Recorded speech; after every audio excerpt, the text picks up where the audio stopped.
안녕하세요. 취미로 철학하는 남자입니다. 네, 오늘은 10월 3일 8시 17분을 지나고 있네요. 네, 오늘 볼 부분도 알랭 바디우 수학 예찬인데, 네, 철학과 수학 혹은 어떤 오랜 커플의 역사의 이제 마지막 부분입니다. 네, 앞서 했던 내용을 한번 살펴보면서 오늘 어떤 내용을 볼지 얘기를 해보겠는데요. 이제 앞서 이제 바디우는 수학과 철학이 멀어지게 된 이유를 이제 철학자 탓이라고 봤죠. 그러면서 수학자들은 여전히 철학과 친밀하다라고 얘기하면서 무한 개념이라든가 여러 가지 이제 수학적 개념들을 규정하고 이제 정립하는 걸 보여줍니다. 그리고 이제 철학자들이 수학적이지 않다는 것을 언급을 했는데요. 이 수학적이지 않다는 거는 계속 얘기를 했지만 합리적인 증명을 하지 않으려고 한다. 이런 거예요. 그래서 철학자들은 지금 합리적인 증명을 하지 않는다. 그랬고 그 다음에 왜 철학자들이 수학적이지 않냐라고 했을 때 반교조주의가 나타났기 때문이다라고 이제 바디우가 얘기를 했습니다. 그러니까 여기에 대해서 이제 질문자가 언제 이런 반교조주의가 등장하고 철학이 수학적이지 않게 되었는지 이제 물어보게 되는데요. 거기에 대해 답변하는 내용을 오늘 보도록 하겠습니다. 네, 질문자가 얘기합니다. 수학과 철학 사이의 이러한 분리는 역사적으로 언제 일어났습니까? 인데 사실 실질적으로 수학과 철학, 수학자들은 여전히 철학적이기 때문에 수학자의 경우에서는 네, 철학이 분리되지 않았죠. 근데 철학자들은 수학적이지 않게 됐어요. 그래서 철학 입장에서의 그냥 분리다라고 볼 수 있고, 그래서 질문을 보게 되면 철학이 수학적이지 않게 된 일은 언제 일어났습니까? 라고 볼 수 있어요. 이거 다시 보면은 뭐 철학이 합리적인 증명을 동반하지 않는 일이 언제부터 일어났느냐라는 얘기로 볼 수 있죠. 여기에 대해서 바디우는 19세기 말부터 시작된 반철학적이라고 칭하는 전환점이 문제가 된다라고 얘기를 합니다. 반철학적인 전환점이 이제 반교주주의겠죠. 네, 그 부분이 좀 더 자세하게 얘기를 하게 되는데 니체나 비트겐슈타인 같은 주역들, 그러니까 플라톤 이래 철학이 취해온 방향이 결코 아닌 방향으로 철학의 기획을 수정한 스타들로 시작된 전환점이라고 합니다. 그러니까 플라톤 이래 철학은 이제 어떤 한 방향으로 가고 있었는데 니체나 비트겐슈타인이 나타나면서 철학의 방향을 수정했다 이거죠.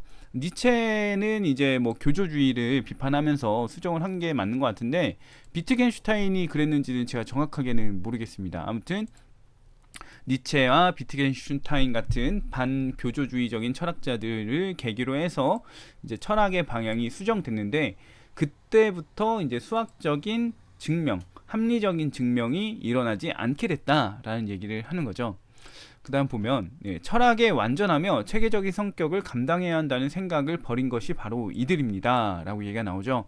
완전함, 체계적인 성격이 이제 교조주의라고 볼 수 있어요. 왜냐면은 이것이 완전한 거야, 이거를 따라가야 돼 라고 하는 게 이제 교조주의니까 이런 교조주의적인 것을 버린 게 한 존재들이 누구냐 했을 때 니체와 비트겐슈타인이다 라고 얘기를 합니다. 물론 그 후로부터는 이게 교조주의에 대한 반감이 좀 많이 세집니다. 반감이 세지다 보니까 개인의 개성을 어떻게 살릴 것인가, 어떻게 존중할 것인가, 어떻게 자아 실현을 할 것인가, 이런 문제들을 이제 철학에서 많이 논하게 돼요. 그렇다 보니까 교조주의에 대한 이제 그 반감이라 해야 될까요? 반정서 이런 것들이 팽배해지는 시점이기는 해요. 니체나 비트겐슈타인이 나왔을 때가, 만약에 이들이 이제 좀 더 이른 시기에 나왔더라면은 그 지금 현재와 같이 이제 1800년대 맞죠? 1800년대, 1900년대 이렇게 했을 때 각광을 받은 것보다 훨씬 더 각광받지는 못했을 겁니다. 근데 일단은 이제 딱 그 시기에 맞물렸기 때문에 개인의 개성과 자아 실현과 관련된 욕구가 이제 있는 그 시점에 맞물렸기 때문에 이들이 이제 부응하게 된 거죠. 그래서 니체나 비트겐슈타인이 이제 반교조주의적인 얘기를 했고 거기에 이제 사람들이 동조하면서 이제 철학이 그런 교조주의를 감당할 필요가 없다. 그리고 우리가 개성을 중시해도 된다라는 이제 입장으로 가니까 철학이 완전히 이제 증명을 버리고 개인의 개성, 다양한 생각 이런 것들을 존중하는 방향으로 나아가게 된다 이거죠. 그래서 이제 말했다시피 비트겐슈타인이 정말 그랬는지는 잘 모르겠습니다. 제가 탐구랑 논고랑 그다음에 이제 또 갈색 책이 있거든요. 그걸 봤었는데 그게 맞는지는 잘 모르겠어요. 체계적인 성격을 부정한다 이런 거는 잘 모르겠었는데 일단은 그렇습니다. 아 근데 뭐 비트겐슈타인이 이제 논고에서 말할 수 없는 것에 대해서는 침묵해야 한다 했으니까 형이상학에 대한 거부를 하긴 했는데 그게 과연 교조주의에 대한 거부일까 이런 생각도 들기는 하네요. 물론 그게 기름을 뿌린 걸 수도 있긴 할 것 같다는 생각은 드네요. 예. 아무튼 그런 의미라면은 조금 관련은 있을 수도 있을 거 아니에요, 비트겐슈타인. 네, 아무튼 그렇고 그래서 수학에 대한 무관심의 가능성이 싹텄다 이거죠. 예. 합리적 증명을 하지 않아도 된다는 이유를 니체와 비트겐슈타인이 이야기를 해줬었다라고 할 수가 있습니다. 그 다음 보겠습니다. 예, 이 단절은 19세기 말부터 전개된 수학이 본질적인 철학 개념들에서 많은 내용을 전복한 수학이라는 점에서 더욱 심각합니다 라고 하는데요. 19세기 말부터 전개된 수학이라는 게 정확하게 어떤 점을 말하는 건지 모르겠는데 여기서 지금 수학이 의미하는 게 합리적인 증명을 말하는데 19세기 말부터 이제 전개되기 시작했다. 합리적인 증명이 이 얘기로 보여집니다. 그래서 이 얘기로 본다면은 19세기 말부터 전개된 합리적인 증명이 철학 개념을 이제 개념대에서 많은 내용을 전복한 증명이기에 이전 철학 개념이죠. 이전 철학 개념이고 그러면은 여기서 이제 비합리적인 개념이라고 볼 수도 있을까요? 비합리적인 증명에 따른 개념 이런 것들을 이제 전복했다 그런 거죠. 그러니까 이제 좀 합리적인 증명을 하고 있는 상태였는데 19세기 말부터는 근데 이때부터 이상하게 철학은 오히려 합리적인 증명을 포기하는 방향으로 갔다 이거인 거죠. 그래서 지금 상황으로 봤을 때 학문으로서 좀 그 인정받고 그러려면은 합리적인 증명을 계속 따라가야 됐었는데 오히려 더 이걸 찾으려고 했어야 됐는데 철학이라는 게 지금 니체와 비트겐슈타인의 말이나 선동으로 인해서 지금 합리적인 증명을 하지 않는 방향 쪽으로 가버렸다는 거예요. 시대에 맞지 않게 오히려 퇴화되는 상황으로 가버렸다 이렇게 얘기를 하는 거죠. 그래서 더욱 심각하다, 이게 좀 심각한 문제다라고 얘기를 하는 거라고 이제 볼 수가 있습니다. 그 다음 이제 중략한 부분이 있고 그 다음 보면요, 나는 수학과 철학 사이에 단절이 있다고 말하겠습니다. 네, 철학은 수학적 방식, 합리적 증명을 하지 않는다라고 얘기를 하겠다. 이런 합리적 증명을 하지 않는 이 단절은 역사적인 이유가 있다. 어떤 역사적인 이유가 있냐라고 보게 되면은 헤겔에서 사르트르의 실존주의에 이르기까지 지속된 철학적 낭만주의는 분석과 증명을 요하는 합리성에서 멀어졌습니다라고 합니다.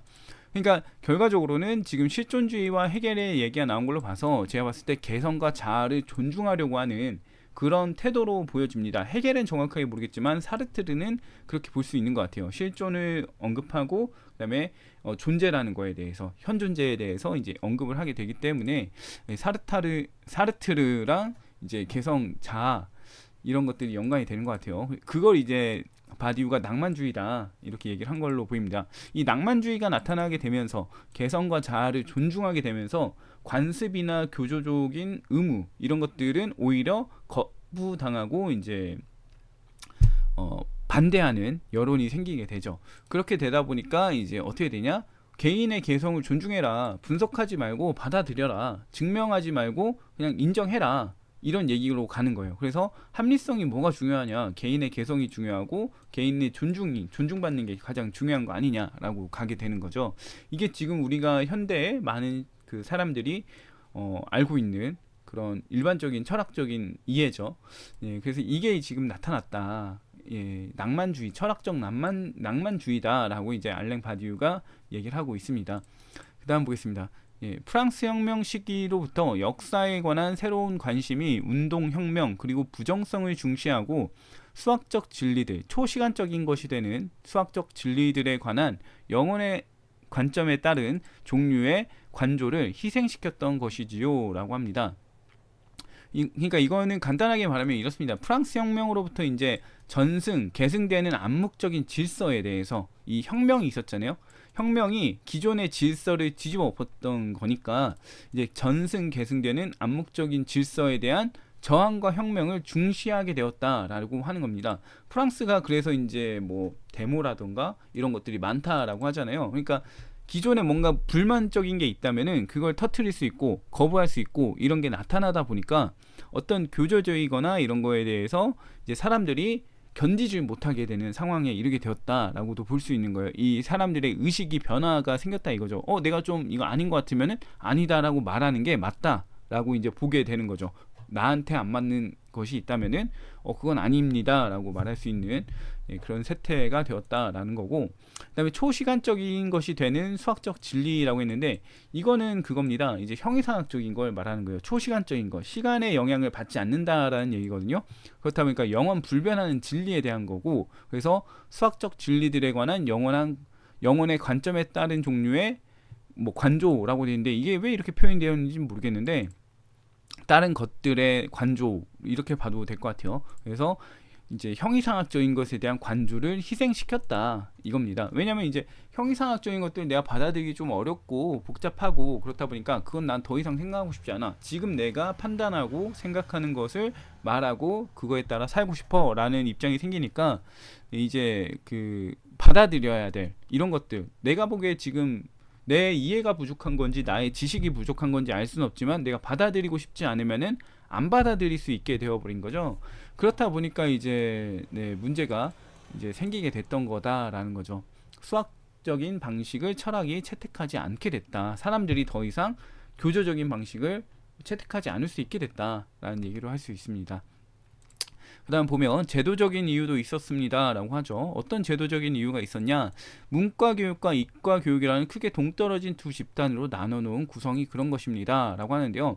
학문을 문과와 이과로 나눴다는 게 어떤 의미에서 그러냐라고 보면은 문과는 원래 답이 없고 이과는 답이 있어 라고 합리적으로 이해할 수 있게끔 그런 근거를 마련해 줬다라고 볼 수 있는 거예요. 그래서 철학이라는 거, 윤리적인 문제라는 게 이과적인 문제도 아닌데 거기에 대해서 어떻게 정답을 찾느냐, 이런 면죄부처럼 그 답을 찾는 노력을 하지 않게끔 하는 제도적 장치가 마련이 된 상황이라고 볼 수 있는 거죠.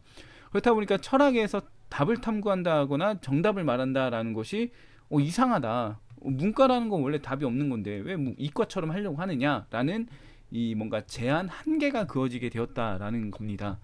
어쨌든 간에 이렇게 이제 이 역사적인 이유, 사람들의 의식이 변화되고 그 다음에 제도적인 요소까지 작용을 하다 보니까 철학에서 합리적인 증명을 통한 답을 찾는 노력이 불필요하다라는 상황에 이르렀고, 이 상황에 이르니까 철학 자체의 관점에서 재앙적인 효과를 가져왔다라고 합니다. 어쨌든 철학이 수학적 방식, 합리적 방식을 이제 합리적 증명하지 않으면서 철학의 재앙적인 효과가 나타났다는 건데, 이게 어떤 의미냐면은 보면은 먼저 바디우 얘기를 먼저 보면 철학에서 계속 통용되는 개념들에 관해, 이제까지 통용됐던 개념들에 관해서 그것들의 실존과 형성의 실제적 조건이 폐기되게 만들었다 이겁니다. 그 개념들의 이제 실존을 부정하고 그 다음에 그 개념들이 성립되게 됐던 배경에 대한 관심이 사라졌다 이거예요. 그리고 이제 철학자들은 수학자들이 이 개념들에 관해 정의하고 증명하는 것보다 뒤처지게 됐다. 그리고 이렇게 지금 철학이라는 게 발달한 과정이 있었어요. 뭐 데카르트라면은 회의론에 대한 어느 정도 부정하는 거에 대해서 어떻게 대처하면 되는지, 그다음 칸트는 시간 공간에 대해서 인식을 어떻게 전환해서 보는 게 나을지, 그다음에 뭐 다른 뭐 도덕에 대한 얘기도 했었고 여러 가지들이 있는데 이런 것들을 전혀 싹 없애버린 그 중국의 그 문화혁명이었나요? 그것처럼 모조리 없애버린 거예요. 그렇다 보니까 역사적으로 이어져온 것도 없고 그 상황에서 개념에 대한 정의를 하냐, 이걸 봤을 때 철학적인 개념에 대한 정의가 이상한 방향으로 또 나아가고 있다는 거죠. 철학이라는 게 답이 없다라고 이해하는 게 그 중에 하나의 모습인데, 철학자들은 이제 철학이라는 개념도 그렇고 뭐 다양한 개념들이 있겠죠. 그 개념들에 대해서 정의하고 증명하는 거에 대해서 굉장히 그 능숙하지 못한 상황으로 가는 거죠. 왜냐하면 철학이라는 것 자체가 합리적인 증명을 하는 게 불가능한 영역인데 그걸 왜 하려고 하느냐라고 가다 보니까 오히려 수학자들이나 이런 자연과학자들이 뭐 무한을 어떻게 봐야 할까, 아니면 영원을 어떻게 봐야 될까, 이런 것들을 논하면서 좀 더 합리적인 방향으로 나아가고 있는 과정에서도 불구하고 철학은 무한이 뭔지 누가 답을 할 수 있어, 영원이 뭔지 누가 답을 할 수 있어, 그냥 생각하고 싶은 대로 생각하면 되는 거야 라고 하니까 수학은 이미 어떤 합리적인 방향으로 나아가고 있는 반면에 철학은 전혀 발전이 없이 네, 자기들끼리 이답 저답을 정답이라고 하면서 살고 있다 이거죠. 그러니까 학문적으로 수학은 발전하고 있는 반면에 철학은 아무런 발전이 없는 상황으로 가고 있다라는 얘기를 하는 겁니다. 그래서 좀 문제가 된다라는 건데, 이 얘기는 결과적으로는 다른 얘기도 하는 거예요. 철학자라는 게 원래는 개념에 있어서 이제 수학자나 다른 학자들에 비해서 더 체계적인 질서를 가지고 있는 게 철학자의 역할이자 본분인데, 현재는 수학자, 수의 수치적인 질서를 찾고 계산하고 이러하는 이런 수학자들보다 개념에 있어서 체계적인 질서를 갖지 못하고 있다는 이야기가 됩니다. 그러니까 수학자는 수적 질서에 대해서 계산하고 연산하고 증명하는 이 역할이 주 업무이고, 개념 정의는 그냥 약간 이해를 위해서, 필요를 위해서, 내가 좀 더 잘 수학적인 질서를 파악하기 위해서 개념 정리를 하는 것 뿐이고, 다른 건 전혀 의미가 없는데, 이 수학자들보다 부수적으로 개념 파악을 하는 수학자들보다 철학자들, 주 종목이 개념 정의를 하는 철학자들이 더 체계적인 질서를 갖지 못하고 있다. 오히려 좀 이게 문제가 심각하다라는 식으로 얘기를 하는 거죠. 결과적으로 보게 되면은 이 수학적이지 않게 된 이유는 개인의 개성이나 이런 것들을 강조하게 되면서 그렇고, 그 다음에 합리적 증명이 필요하지 않은 이유, 뭐 이런 것들을 이제 언급하면서 점차 사람들이 철학에 대해서 다양성을 존중하는 것이다 라고 이해하게 되고, 그러면서 오히려 철학이 쇠퇴하고 있다, 수학이나 이런 다른 학문은 발전하고 있는 반면에 철학은 그렇지 못하고 있다 라고 얘기를 한다고 할 수가 있습니다. 네, 이렇게 해서 철학과 수학에 대한 이제 알랭 바디우의 이제 두 번째 얘기는 여기까지가 이제 2장이 끝이고요. 그다음에 이제 3장에 대한 얘기 나오네. 3장은 이제 수학에 대한 얘기를 하게 됩니다. 여기서 수학에 대한 얘기를 나오는 부분은 또 어떻게 제가 할 수 있을지 모르겠는데, 일단은 철학에 대한 얘기는 여기까지 이렇게 나왔고, 그 다음은 또 읽어보면서 필요한 좋은 내용, 뭐 생각해볼 내용, 이야기할 만한 내용 있으면은 얘기를 해보도록 하겠습니다. 네, 오늘은 여기까지 하도록 하겠고요. 다음에 또 다른 이야기로 찾아오도록 하겠습니다.